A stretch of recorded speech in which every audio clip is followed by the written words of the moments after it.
everyone, and welcome back for chapter 21 of Theodore Boone, The Accused.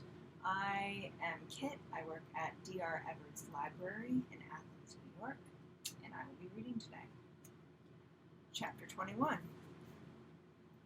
Sunday morning. Theo sat in church between his parents and tried to listen to the sermon being delivered by the Reverend Judd Coker. But it was a challenge. In a cruel twist, the message was on the evils of thievery, of stealing, and Theo felt as though he might be the target.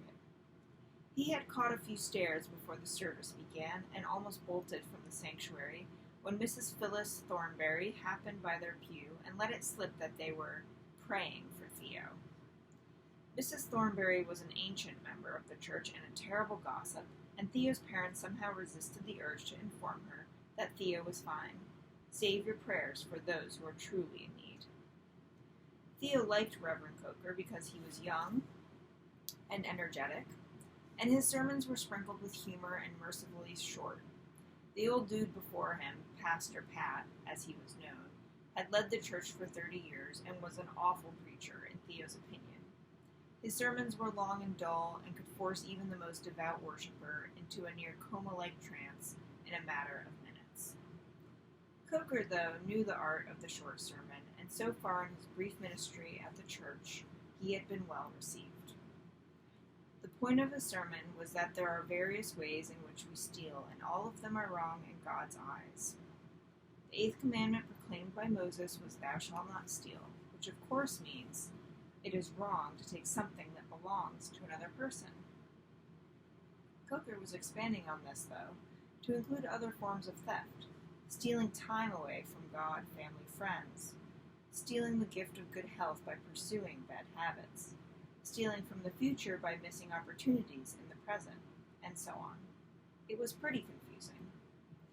Theo glazed over fairly quickly and began thinking about the Finn boys, and specifically how he and his little gang might get their hands on some of the stolen goods the Finns were perhaps trying to sell. Theo knew quite well that the first thing his father would say when they were in the car was, "Theo, how did you like the sermon?" For that reason and none other, Theo tried desperately to pay attention. Theo glanced around and realized he wasn't the only one drifting away. It was not a good sermon. His mind began to wander again. He asked himself how all of these fine people seated around him would react if cute little Teddy Boone got arrested and hauled into court. And what would they think if he couldn't come to church anymore because he was locked away in a juvenile detention center? It was too awful to think. It was too awful to think about. Theo again tried to concentrate on the sermon, but his mind was racing. He began to fidget, and his mother squeezed his knee. He looked at his watch, but it seemed to have stopped cold. It was the second Sunday of the month, and this caused an unpleasant mood in the Boone family. Second Sunday meant that Theo and his parents would not leave church and go directly home, where they would have lunch on sandwiches, read the Sunday newspapers, watch a game on television, take naps, and in general observe a day of rest. No, sir, Second Sunday had evolved into a ritual so dreadful that Theo and his parents were having sharp words. The Boones and 3 other families had established a tradition of rotating brunch on the second Sunday of each month, which meant that Theo would be required to suffer through a long meal at a long table with a bunch of adults and listen to them talk about things in which he had little interest. Theo was a late child, and this meant that he was by far the youngest person invited to Second Sunday. The oldest person was a retired judge named Kermit Lusk, who was also an elder in their church and a man of great wisdom and humor. He was pushing 80, as was his wife, and their children were long gone. The rotation had brought the brunch to the Lusk home, a cramped and cluttered old house in bad need of a good sandblasting, at least in Theo's opinion. His opinions, though, were not worth much during these insufferable meals. In the car, Mr. Boone said, as he did every Sunday, "So, Theo, how did you like the sermon?" "It was boring, and you know it," Theo shot back, already mad again. "I fell asleep twice." "It was not one of his better efforts," Mrs. Boone agreed. They rode in silence to the Lusk home. the tension rising the closer they got. When they parked at the curb, Theo said, "I'll just stay in the car. I'm not that hungry." "Let's go, Theo," his father said sternly. Theo slammed the door and followed his parents inside. He hated these brunches, and his parents knew it. Fortunately, Theo could sense some weakness on the part of his mother, perhaps a twinge of sympathy. She knew how miserable he was, and she understood why. Inside, Theo managed a fake metallic smile as he said hello to Mr. and Mrs. Grabowski, a pleasant couple about the same age as Theo's parents, whose 16-year-old son Phil threatened to run away from home if his parents forced him to go to brunch on second Sundays. The Grabowskis caved in, and Phil was still at home. Theo admired him greatly and was pondering the same strategy. He said hello to Mr. and Mrs. Salmon. He owned a lumber company and she taught at the college. They had 3 children, all older than Theo and none present. "Just great," Theo mumbled to himself. 8 adults and me. Since nothing can make one hungrier than sitting in church and waiting for lunch, the group soon took their seats around the dining room table. Judge Lusk gave a quick prayer of thanks, and a housekeeper appeared with the first course, a salad. A dry salad, Theo noted. Dressing wasn't expensive, was it? Where was the dressing? But he dove in, starved. "What did you think of the sermon?" Judge Lusk asked. Since all 4 families attended the same church, the sermon was usually analyzed first.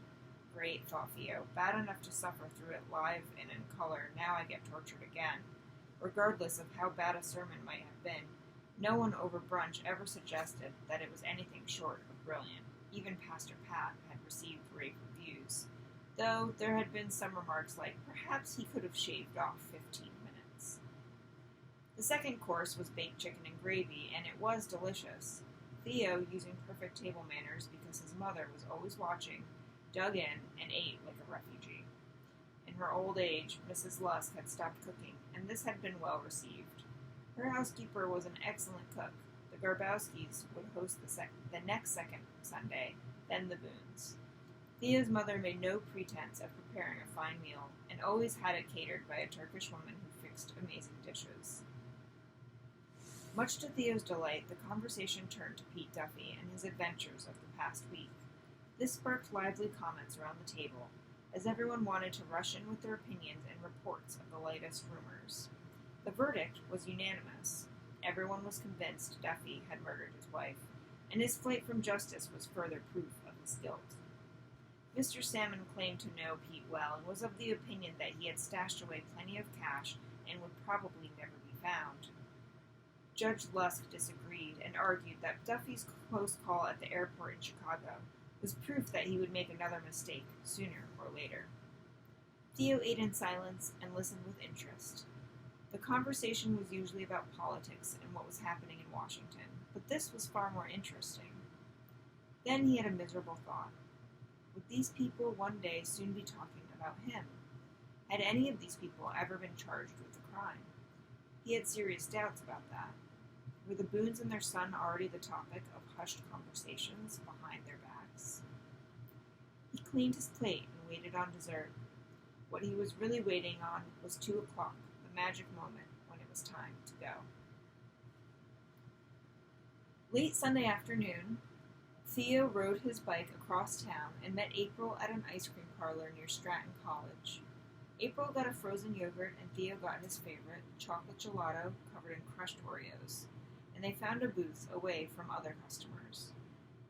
"I talked to Rodney Tapscott," she said in a low voice. "I went over to his house last night and watched television." Theo took a large bite and said, "Okay, I'm listening." "Well, without sounding suspicious, I managed to get around to Jonah Finn. Rodney knows that you and I are close friends, so I was careful not to seem too nosy. Rodney said that Jonah is a weird kid who's been acting even stranger since his parents are divorcing. Says he's real moody, even angry. Jonah doesn't have many friends. He bums money off of Rodney and other kids to buy lunch.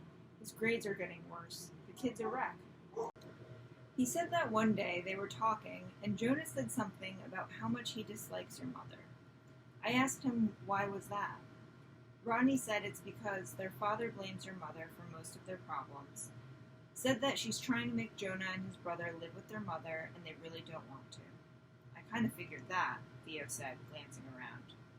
He said Jonah's father says bad things about your mother, all the money's going for legal fees, and on top of that, your mother's trying to get Jonah's father to pay too much in child support and alimony. Rodney asked me if you're a good guy, and of course I said yes. Thanks. Don't mention it. Here's the interesting part. Rodney's never seen Jonah with a cell phone. 7th graders are not supposed to have them at school anyway, but last week, he thinks it was Thursday, while they were on lunch break, Jonah showed him a new Excel smartphone. He said his father bought it for him. Rodney thought it was odd because the guy never has a dime. The store was broken into Tuesday night, Theo said, ignoring his gelato. That's right. Do you know what was stolen? Just what was in the newspaper, some laptops, tablets, cell phones, and a few other items. Excel smartphones? I have no idea. The police do not release that type of information. Well, it gets better. On Friday, they were in the library, and Jonah was studying in a cubicle, one of those on the 2nd floor by the computer lab.